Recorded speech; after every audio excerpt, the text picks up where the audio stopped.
Hi all, ಇದು Wednesday morning vlog. ಇವತ್ತು ನಾನು ಡಯಟ್ಗೆ ಏನೇನು ಮಾಡ್ಕೊತೀನಿ ಅಂತ ತೋರಿಸ್ತಾ ಇದ್ದೀನಿ.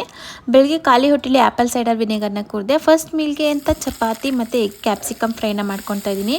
ಡಯಟಲ್ಲಿ ಇದ್ದಾಗ ಕೂಡ ಈ ಥರ ಟೇಸ್ಟಿಯಾಗಿ ಕುಕ್ ಮಾಡಿಕೊಂಡು ತಿನ್ಬೋದು, ಆವಾಗ ಬೋರ್ ಅನಿಸಲ್ಲ. ನಾನು ಡಯಟಿಷಿಯನ್ ಹತ್ರ ಡಯಟ್ ಚಾರ್ಟ್ನ ಬೈ ಮಾಡಿರೋದ್ರಿಂದ ಅದರಲ್ಲಿ ಇರೋ ಮೆನುನ ಫಾಲೋ ಮಾಡ್ತೀನಿ. ಈವ್ನಿಂಗ್ ಸ್ನ್ಯಾಕ್ಸ್ಗೆ ಸೀಬೆ ಹಣ್ಣನ್ನ ತಿಂದು, ನೈಟ್ ಲಾಸ್ಟ್ ಮೀಲ್ಗೆ ಮೊಳಕೆ ಕಟ್ಟಿದ ಹೆಸರು ಕಾಳು, ಶುಂಠಿ, ಹಸಿಮೆಣಸಿನ್ಕಾಯಿ, ಕೊತ್ತಂಬರಿ, ಸ್ವಲ್ಪ ಓಟ್ಸ್ ಪೌಡರ್ ಮತ್ತು ಸ್ವಲ್ಪ ಮೊಸರನ್ನ ತೊಗೊಂಡಿದ್ದೀನಿ.